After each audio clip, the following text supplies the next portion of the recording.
conductual. La psicología conductual se centra en el estudio del comportamiento observable y medible. Esta perspectiva se fundamenta en la premisa que los comportamientos se adquieren mediante la interacción con el entorno, aplicando principios como el condicionamiento clásico y el condicionamiento operante. Sus principales ponentes son B. F. Skinner, John Watson e Ivan Pavlov, quienes investigaron el condicionamiento, estudian la influencia de las recompensas y los castigos en la conducta, utilizando este conocimiento para desarrollar intervenciones y tratamientos destinados a modificar comportamientos problemáticos o fomentar procesos de aprendizaje. Con esta exposición yo les voy a hablar sobre los orígenes de la psicología conductual, más conocida como la teoría del conductismo. Esta teoría tuvo varios exponentes muy importantes en la historia de la psicología, pero hubo alguien que resaltó y se considera como el fundador de esta teoría. ¿Y de quién estamos hablando? Pues es de Watson. Este psicólogo estadounidense que vivió entre 1878 y 1958, pues él dice que la teoría del conductismo ha sido utilizada en la educación y la formación, en donde se han desarrollado técnicas y estrategias para moldear y reforzar el comportamiento del ser humano. Y sobre ello vamos a conocer más adelante. Pero a pesar de esta teoría que muchos les llamó la atención, tuvo críticas de algunos científicos que su opinión fueron que limitaban el comportamiento observable y no tomaban en cuenta los aspectos cognitivos y emocionales del aprendizaje. Pero aún así, con estas críticas, sigue siendo una teoría influyente en la educación y en la psicología. En esta exposición, ahora les voy a hablar sobre los antecedentes de la psicología conductual. Los inicios de la psicología conductista podemos encontrar en la observación de los animales. Numerosos expertos comenzaron a estudiar el comportamiento animal, fijándose en aquellos que eran visibles y dejando al lado lo que podrían sentir y pensar estos animalitos. Las primeras teorías sobre el conductismo surgen alrededor de 1913, cuando Watson y entre otros comenzaron a centrarse en hechos y comportamientos visibles al ojo humano.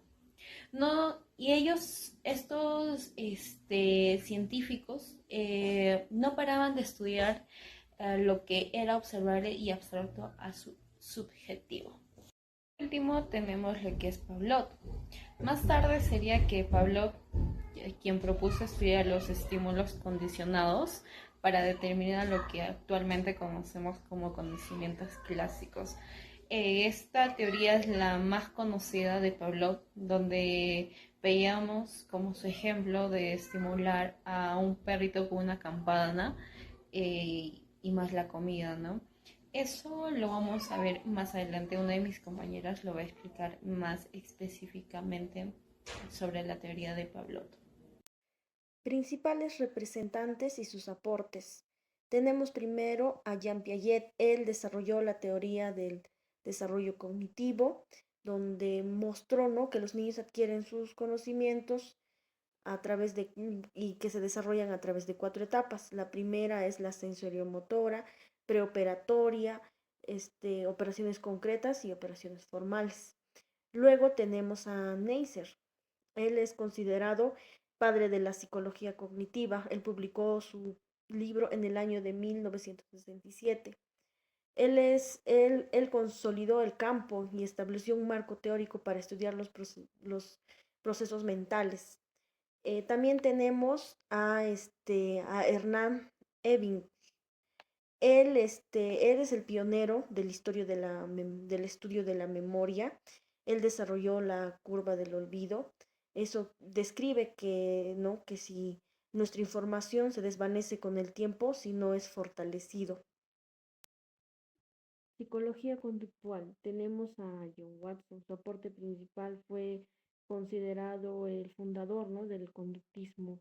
Él propuso que el entorno es el factor clave para desarrollar la personalidad y el comportamiento, promoviendo un enfoque más científico y experimental.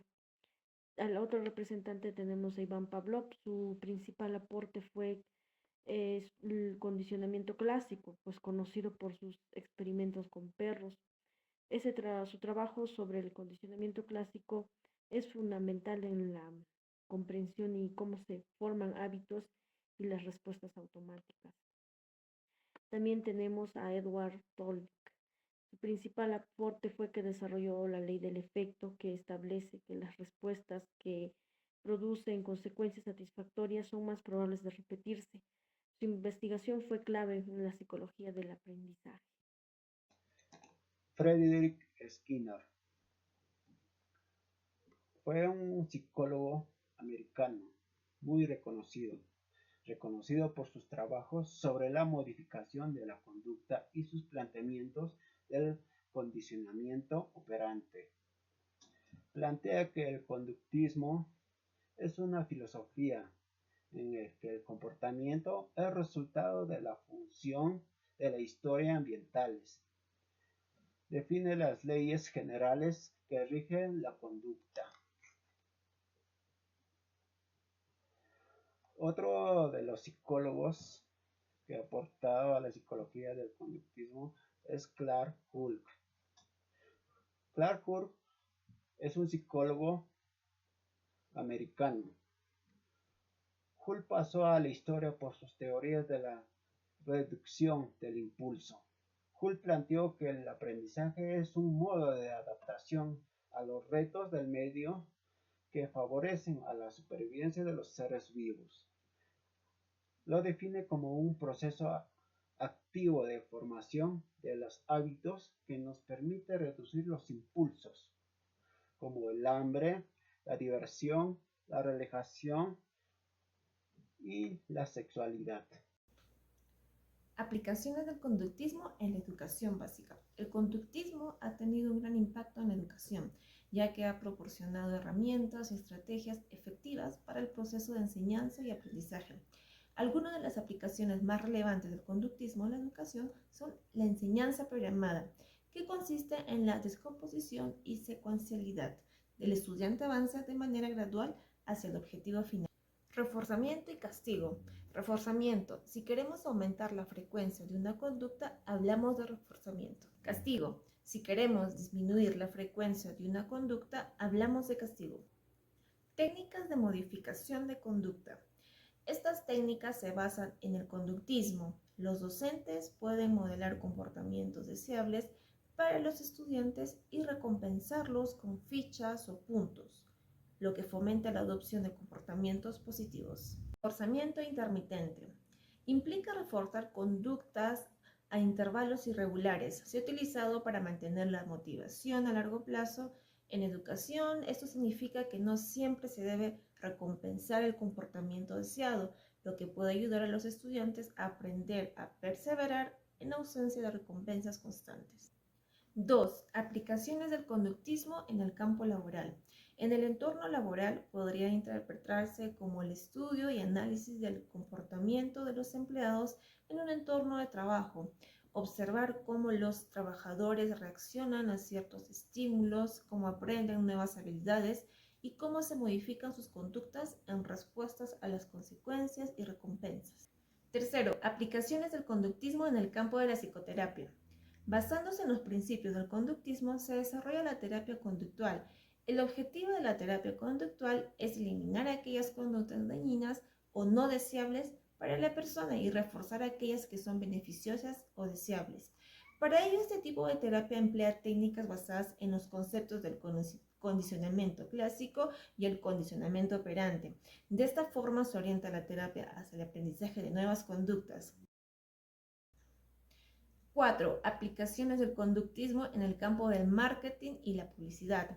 En marketing, este enfoque permite diseñar experiencias y estrategias que promuevan comportamientos deseados, como la compra o la lealtad de la marca, mediante la manipulación consciente de los estímulos presentes en el entorno del consumidor. Tenemos el refuerzo positivo y negativo y el condicionamiento clásico.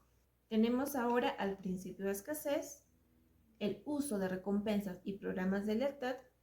Y recordemos que este tipo de estrategias no solo refuerzan el comportamiento deseado, sino que también generan un vínculo más estrecho con los consumidores.